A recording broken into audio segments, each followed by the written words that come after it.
할렐루야. 오늘도 주님 앞에 나오신 여러분을 주의 이름으로 축복합니다. 우리 하나님 말씀 함께 보겠습니다. 하나님 말씀 구약 성경 에스겔 43장 1절부터 12절까지 말씀입니다. 우리 다 같이 한 목소리로 합독하겠습니다. 그 후에 그가 나를 데리고 문에 이르니 곧 동쪽을 향한 문이라.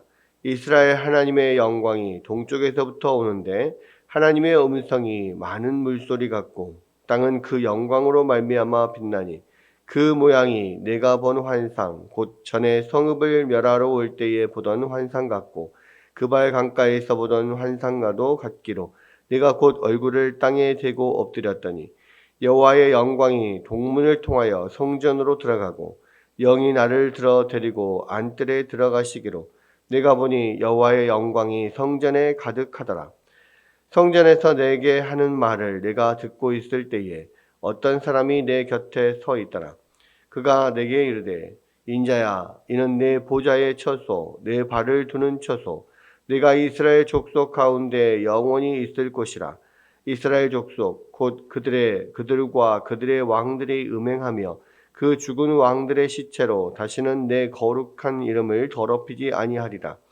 그들이 그 문지방을 내 문지방 곁에 두며 그 문설주를 내 문설주 곁에 두어서 그들과 나 사이에 겨우 한 담이 막히게 하였고 또 그 행하는 가증한 일로 내 거룩한 이름을 더럽혔으므로 내가 노하여 멸망시켰거니와 이제는 그들이 그 음란과 그 왕들의 시체를 내게서 멀리 제거하여 버려야 할 것이라. 그리하면 내가 그들 가운데에 영원히 살리라.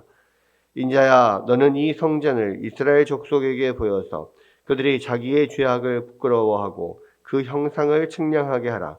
만일 그들이 자기들이 행한 모든 일을 부끄러워하거든 너는 이 성전의 제도와 구조와 그 출입하는 곳과 그 모든 형상을 보이며 또 그 모든 규례와 그 모든 법도와 그 모든 율례를 알게 하고 그 목전에 그것을 써서 그들로 그 모든 법도와 그 모든 규례를 지켜 행하게 하라. 성전의 법은 이러하니라. 산꼭대기 지점의 주인은 지극히 거룩하리라. 성전의 법은 이러하니라. 아멘. 아멘. 네, 오늘 에스겔 43장은 이 이스라엘을 떠났던 그 여호와의 영광이 다시 돌아오는 장면이 기록이 되어 있습니다. 이스라엘 영광이 다시 하나님의 영광이 다시 돌아왔다. 이스라엘의 하나님의 영광이 다시 돌아왔다라고 하는 것은 결국 이스라엘 백성들이 이제 영적으로 회복할 것을 말씀을 하고 계시죠. 그러니까 이스라엘 백성들이 바벨론 포로로부터 돌아오고 또 이 새롭게 세워지는 성전으로 말미암아서 여호와의 영광이 다시 돌아오는 그런 일들이 있을 것이다라고 하는 것이 기록이 되어 있는데요. 이제 그 과정을 쭉 보면 1절에 그 후에 그가 나를 데리고 문에 이르니 그 곧 동쪽을 향하는 문이라. 그러니까 동쪽 문, 이 항상 모든 성전은 동쪽으로 향해 있습니다. 왜 동쪽으로 향해 있냐? 바로 동쪽이 이 생명의 상징이고요. 그것이 하나님이 계시는 곳의 상징이거든요. 그래서 동쪽 모든 성전은 동쪽으로 향해져 있습니다. 그래서 이 이스라엘의 성전도 또 새롭게 지어질 성전도 동쪽을 향하여 있는데 그 동쪽으로부터 하나님의 영광이 돌아오는 것을 에스겔이 보게 되는 거죠. 이 절에 보면 이스라엘 하나님의 영광이 동쪽에서부터 오는데 하나님의 음성이 많은 물소리 같고 땅은 그 영광으로 말미암아 빛나니 그 모양이 내가 본 환상 곧 전에 성읍을 멸하러 올 때에 보던 환상 같고 그 발 강가에서 보던 환상과도 같기로 내가 곧 얼굴을 땅에 대고 엎드렸더니 그랬어요. 자, 에스겔은요, 이 환상을 통하여서 이 여호와의 영광이 성전에서부터 떠나서 점점 동쪽으로 떠나가는 모습을 직접 보았습니다. 그러니까 그 하나님의 영광이 그들을 떠나갈 때에 얼마나 정말 가슴이 아프고 얼마나 정말 참담하고 그랬겠어요. 하나님의 영광이 떠난다는 거. 하나님의 영광이 떠난다는 것은 하나님이 함께 하셨던 하나님이 그들을 떠나는 거거든요. 이 하나님이 떠나는 것, 그러니까 하나님이 이스라엘을 떠나는 것은요, 이거는 뭐 생명이 떠나는 것과 마찬가지예요. 예. 이거는 뭐 부모가 떠나고 연인이 떠나고 뭐 배우자가 떠나는 것보다도 훨씬 이 큰 이별인 거죠. 지금 한 나라가 망하는 것을 사실은 이제 에스겔은 완전히 예루살렘이 망하는 것은 못 보았지만 이미 그 전에 바벨론으로 잡혀왔기 때문에 이스라엘이 직접 망하는 것은 못 봤습니다. 그러나 환상 속에서 이스라엘 예루살렘이 망하고 예루살렘 성전으로부터 여호와 하나님의 영광이 떠나는 것을 봤죠. 얼마나 마음이 아팠겠어요. 그리고 그러한 소식을 듣고, 그런데 이제 하나님께서 다시 그 이스라엘에게로 돌아오시겠다.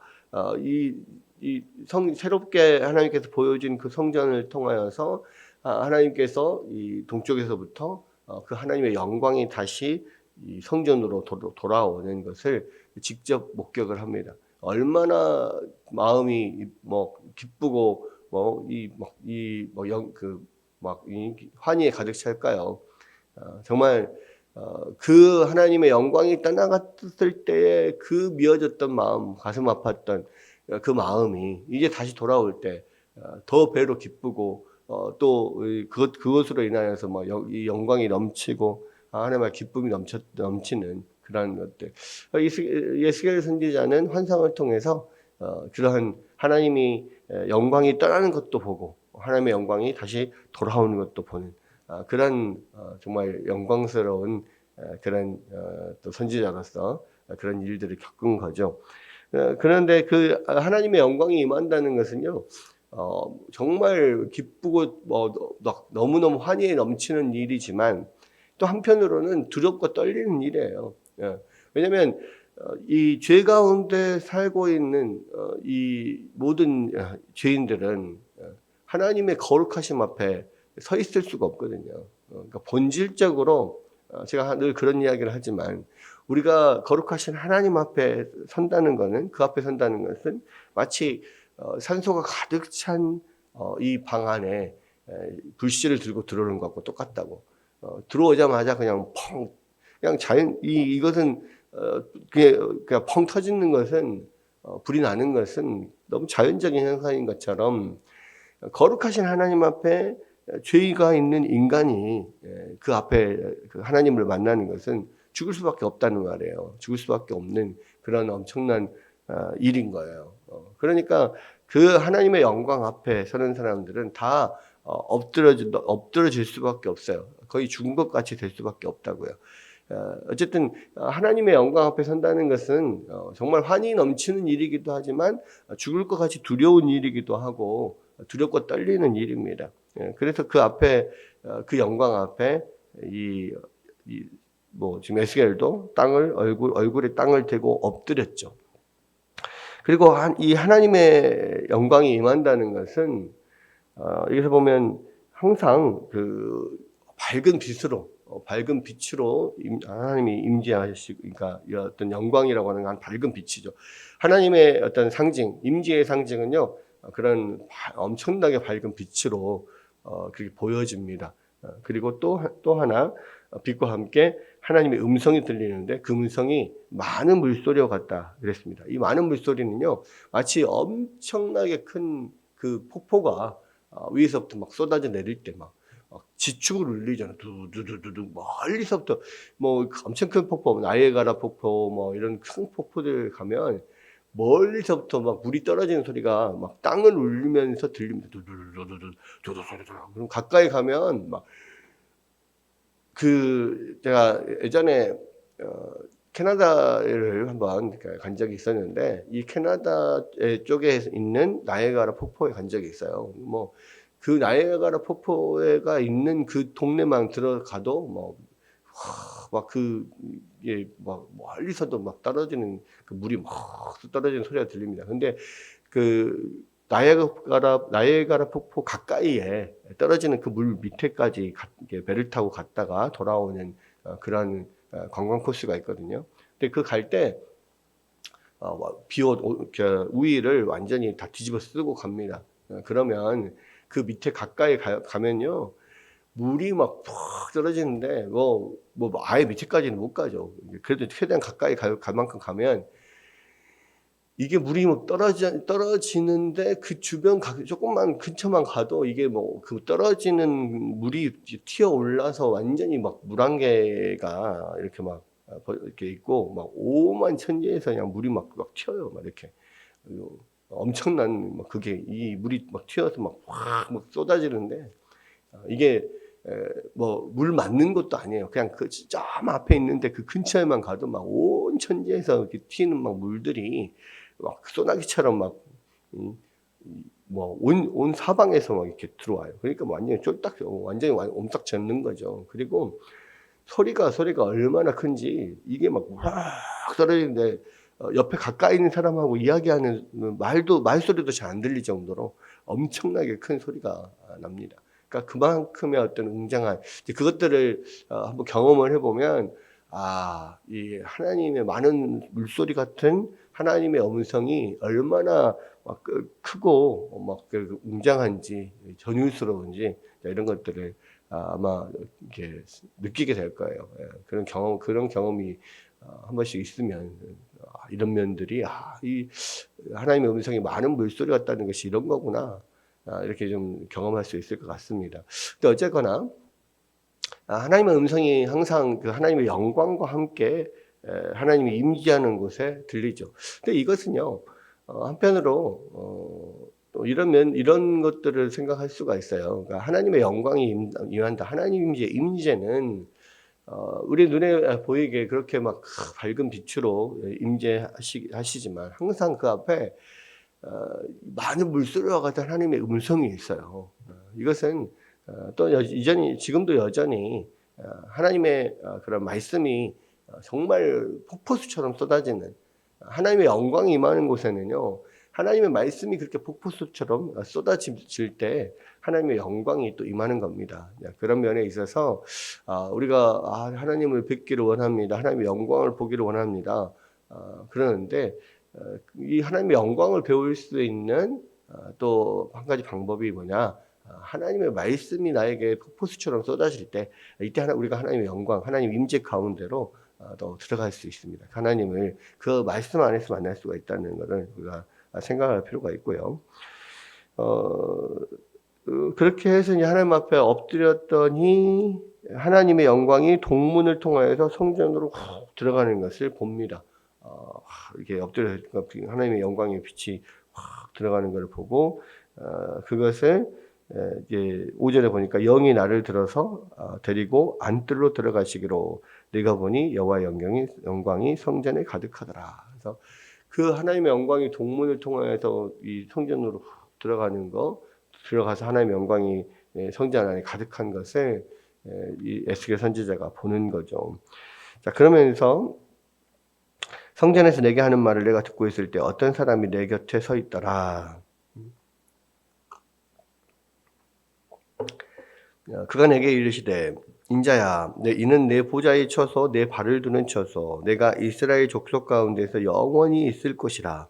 이스라엘 족속 곧 그들과 그들의 왕들이 음행하며 그 죽은 왕의 시체들로 다시는 내 거룩한 이름을 더럽히지 아니하리라. 그러니까 하나님께서 이제 이 영광이 새로운 성전에 가득한 것을 보여주시면서 말씀을 하시는 거죠. 이곳이 바로 나의 처소다. 내가 영원히 있을 곳이다. 사실은 이제 그 이후로 그러니까 바벨론 포로에서 돌아온 이스라엘 백성들이 이 학개와 스가랴 선지자와 함께 이렇게 예루살렘 성전을 복원합니다. 예루살렘 성전을 세우는데 옛날에 솔로몬 성전에 비해서는 너무 초라한 그런 성전이 지어진 것을 보고 옛날에 그 성전을 기억하던 그런 노인들이 막 울잖아요. 이렇게 우리가 복원을 했지만 이 정도밖에 안 되는 그런 이 초라한 성전을 우리가 지어서 성전이 회복됐다는데 또 감사하고 기쁘지만 한편으로는 그 전보다 너무 초라하니까 너무 마음이 아프고 뭐 이런 면들이 있어서 울잖아요.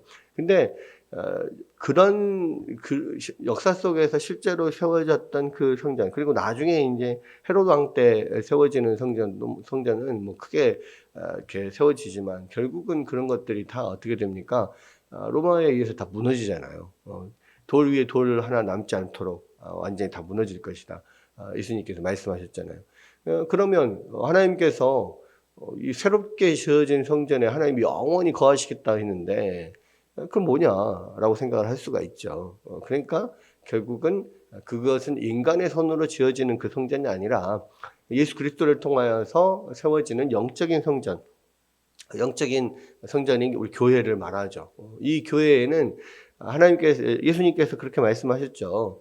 이 베드로의 믿음의 고백이에 내가 나의 교회를 세우겠다. 하나님의 성전을 예수님께서 직접 세우시는 거고, 그 예수님을 믿는 믿음 안에서 세워지는 모든 이 교회는 영원히 무너지지 않고 또 그곳에 영원히 주님께서 하나님께서 함께 하시겠다라고 이야기를 했습니다. 그게 우리와 함께 하시는 하나님 누구십니까? 예수 그리스도를 통하여서 우리와 함께 하시는 거죠. 그래서 바로 이제 그 예수 그리스도와 함께하는 그런 이렇게 하나님의 영광이 임하는 영원히 거하실 그 성전을 하나님께서 주시겠다라는 것이고요. 이 하나님께서 하나님의 영광이 떠났던 이유는 뭡니까? 바로 이스라엘 백성들의 영적인 음행 때문에 그랬잖아요. 바로 다른 우상 숭배, 하나님을 섬기는 성전에 실제로 그런 악한 왕들의 경우에 하나님의 성전에다가 막 그런 우상 숭배하는 제단을 만들어 놓고 뭐 그렇게 이 우상에게 제사를 하고 뭐 이런 일들도 있었지 않습니까? 그러니까 그런 것들, 뭐 왕들의 시체라고 뭐 표현하고 있는데 바로 이제 그러한 왕들을 이스라엘 전체의 우상 숭배와 왕들이 앞장서서 우상 숭배에 전 이스라엘이 그런 우상 숭배로 빠지게 했던 그 모든 죄악들, 그게 이제 결국은 하나님께서 그 영광이 떠났던 이유잖아요. 그러니까 다시는 이제 그런 일들이 일어나지 않게 하겠다. 하나님께서 말씀을 하시는 것이고요. 8절 그들이 그 문지방을 내 문지방 곁에 두며 그 문설주를 내 문설주 곁에 두어서 그들과 나 사이에 겨우 한 담이 막히게 하였고 또 그 행하는 가증한 일로 내 거룩한 이름을 더럽혔으므로 내가 노하여 멸망시켰거니와. 그렇죠. 이제는 그들이 그 음란과 왕들의 시체를 내게서 멀리 제거하여 버려야 할 것이라. 그리하면 내가 그들 가운데 영원히 살리라. 여러분, 이 예수 그리스도를 통하여 세워진 이 성전은요, 하나님의 영광이 영원히 계시는 곳인데, 그런데 그 성전에 들어가려면, 그 교회 안으로 들어가려면, 우리가 우리 안에 있는 모든 죄악들이 제거되어야 돼요. 그 모든 음란과 왕들의 시체를 멀리 제거하여 버려야 할지라 그랬잖아요. 그래서 우리가 하나님의 그 성전의 일원으로 또는 그런 하나님의 교회에 속하여 있는 하나님과 영원히 함께하는 그런 백성들이 될 조건은 뭐냐면 우리 안에 죄가 다 사해져야 됩니다. 없어져야 돼요. 그러나 우리 스스로는 그 죄를 없앨 수가 없죠. 그러니까 예수 그리스도께서 행하신 우리 대신 행하신 그 일을 통하여서 우리가 그것을 믿고 예수 그리스도를 우리의 주인으로 우리의 주인으로 완전히 받아들일 때에 우리의 모든 죄악이 예수 그리스도의 그 놀라우신 공로로 사해지는 거죠. 그리고 그 이후로 우리가 계속 해야 될 일은 뭐냐면 우리 안에서 계속해서 남아있는 죄의 잔재들 이런 것들을 하나님 앞에 회개하면서 계속해서 우리 자신을 하나님 앞에 예수 그리스도를 닮아가는 존재로 성화시켜 나아가는 면들이 필요한 겁니다. 그래서 늘 우리가 하나님의 거룩한 성전으로서 우리가 거룩한 교회로서 살기 위해서는요, 하나님 앞에 늘 죄 고백이 필요하고 죄를 회개하는 면들이 필요합니다. 많은 경우에 우리는 현대 크리스찬들은 하나님 앞에 그러한 모든 우리의 죄악들을 정말로 내어놓고 통회하고 자복하는 그런 회개를 통하지 않고 그냥 복음을 듣고 믿고 그러면 이렇게 마음으로 믿고 입으로 시인하면 그냥 구원 얻는다 이렇게만 생각을 하거든요. 그런데 그렇지 않습니다. 반드시 하나님이 우리가 거룩하신 하나님의 영이 우리 안에 들어와 사는 거기 때문에 그 하나님은 절대로 죄를 이게 참아 보지 못하시는 분이거든요. 그래서 완전한 하나님 앞에서의 통회함이 필요하고 이 회개가 필요하고 또 그 회개는 계속적으로 계속 필요하다는 거예요. 그런 면에 있어서 이 시대는 회개 없는 믿음을 요구하는 그런 시대인데 사실은 믿음에는 반드시 회개가 들어가야 하고 회개와 함께 믿음이 고백이 있어야 된다는 겁니다. 그리고 모든 삶에서 여전히 우리 안에서 계속해서 반복되어서 지어지는 또 우리 안에 있는 그런 죄성들을 하나님 앞에 계속 내어놓고 기도하고 회개하는 이런 면들이 필요한 거예요. 그랬을 때 하나님께서 내 안에 영원히 사시겠다 이렇게 이야기를 하고 있는 겁니다. 10절에 인자의 너는 이 성전을 이스라엘 족속에게 보여서 그들이 자기의 죄악을 부끄러워하고 그 형상을 측량하게 하라. 이 성전이 보여지는 복음이 들려집니다. 들려질 때 이스라엘 백성들에게 어떤 반응이 일어나는가요? 자기 죄악을 부끄러워하는 거죠. 그렇습니다. 하나님의 거룩하심 앞에 서게 되면은요, 자기의 죄악을 부끄러워하게 할 수밖에 없어요. 그러나 강렬한 빛이 비추면 우리 안에 모든 이 그런 검은 것들, 모든 이 더러운 것들이 다 드러나잖아요. 빛이 어두우면 내가 더러운지 안 더러운지 잘 몰라요. 그냥 약간 어두침침함이 있으면. 그런데 밝은 빛이 쫙 쏘아지면 작은 거 하나도 그런 더러운 게 다 드러나잖아요. 마찬가지 그런 방도 마찬가지입니다. 방이나 어떤 것이든지 강렬한 빛이 비춰지면 더러움이 다 드러나는 것처럼 마찬가지예요. 강렬한 빛으로서 거룩하신 하나님이 우리 안에 들어오면 우리의 작은 죄까지도 다 드러나요. 그래서 여러분 우리가 하나님의 임재 가운데 있는 사람은요 정말 작은 죄에도 하나님 앞에 민감하게 반응을 합니다. 그것이 하나님의 임재가 지금 그가 하나님의 임재 가운데 있구나라는 것을 우리가 알 수가 있는 거예요. 그러니까 윤동주의 서시에 나오는 입새이는 바람에도 나는 괴로웠다. 하늘을 우러 한 점 부끄러움이 없기를 입새이는 바람에도 나는 괴로워했다. 이 이야기가 정말 하나님의 영광이 비치고 그 하나님 빛 가운데 나가면 작은 죄악 하나도 정말 그전에는 이게 죄악인지 몰랐던 그런 것들이 더 드러나고 그것 때문에 괴로워하고 하나님 앞에 회개하고 이렇게 되는 거라는 말이죠. 여기서도 이 성전이 보여지면 그들이 죄악을 부끄러워하리라 그랬잖아요. 만일 그들이 자기들이 행한 모든 일을 부끄러워하거든 너는 이 성전의 제도와 구조와 그 출입하는 곳과 모든 형상을 보이며 또 그 모든 규례와 법도와 율례를 알게 하고 목전에 그것을 써서 그들로 모든 법도와 규례를 지키게 하라. 이게 그렇게 여기서도 그렇게 나오잖아요. 그 자기들이 행하는 일을 부끄러워하면 그 모든 제도를 이야기하고 보여주고 가르쳐서 지키게 하라. 이렇게 되어 있잖아요. 반드시 하나님의 이 말씀, 복음이 들려지면요, 자신의 죄를 부끄러워하게 되고 회개하게 됩니다. 그리고 그렇게 회개한 자들만이 하나님의 그런 법도를 순종하며 따르게 돼 있는 거예요. 그런 면들이 다시 한번 하나님의 영광이 임하는 것들을 통하여서 어떻게 그 하나님의 영광이 임하고 어떻게 영혼이 변하고 어떻게 이스라엘 백성들이 그 안에서 함께 그 하나님의 영광과 함께 살아갈 수 있는 이런 면들이 지금 보여지고 있습니다.